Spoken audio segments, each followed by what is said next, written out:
Komisi 4 DPRD Lampung Tengah menggelar hearing dengan Badan Kepegawaian dan Pengembangan Sumber Daya Manusia serta Dinas Pendidikan dan Kebudayaan guna menindaklanjuti laporan dugaan pungli dilakukan Oknum K3S dalam penerimaan pegawai pemerintah dengan Perjanjian Kerja Pendidik tahun 2022.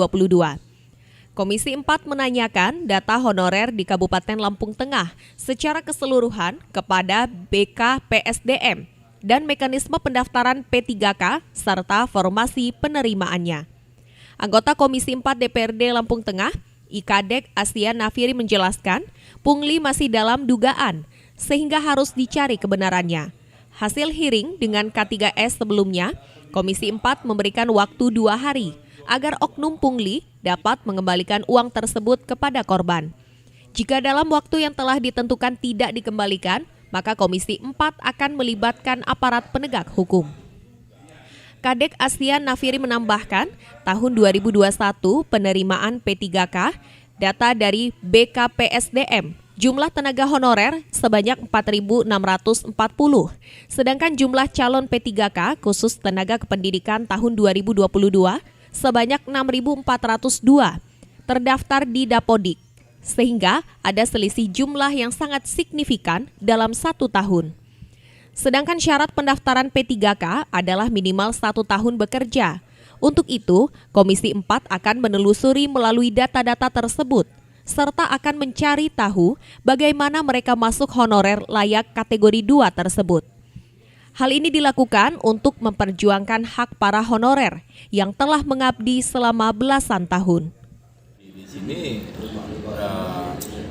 menguatkan indikasi lagi karena di penerimaan P3K ini kita tanya data honorer di BKD itu jumlahnya 4.640 ya di tahun 2022, akan tetapi untuk tenaga kependidikan itu ada 6.402. Nah di sini mungkin ya yang masuk di Dapodik itu dimasukkan ke honor semua, akan tapi datanya tidak masuk ke BKD.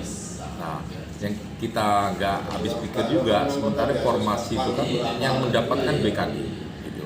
Maka dari itu kita akan telusuri melalui data-data ini, 6.402 ini siapa saja, gitu.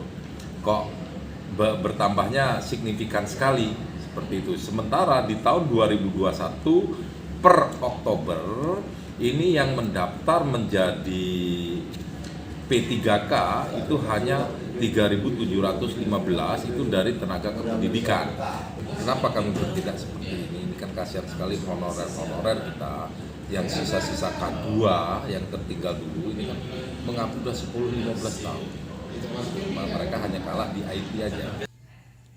Sementara itu, Kepala BKPSDM Kabupaten Lampung Tengah, Yudairi Hasan menjelaskan, terkait dugaan pungli, pihaknya mengaku tidak tahu-menahu terkait hal tersebut.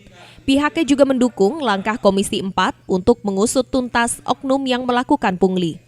Terkait penerimaan P3K tahun 2022, BKPSDM terlibat dalam kepanitiaan dan Disdikbud menjadi penilai. Syarat pendaftaran P3K tenaga pendidik adalah sudah terdaftar di Dapodik, dan yang mendaftarkan di Dapodik adalah pihak sekolah.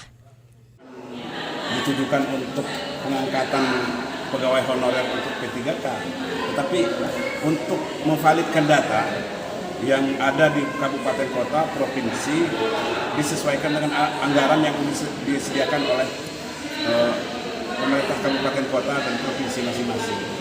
Kalau itu yang saya minta dengan rekan-rekan kawan-kawan bapak-bapak yang terutama di DPRD Kabupaten Lampung Tengah ini, kalau sudah terindikasi semacam itu saya minta diusut tuntas karena ini merusak nama baik. Kita sudah berupaya semaksimal mungkin bekerja sesuai dengan koridor hukum, aturan yang ditetapkan oleh Menpan RB dan pemerintah pusat, kemudian dicederai dengan informasi-informasi seperti itu.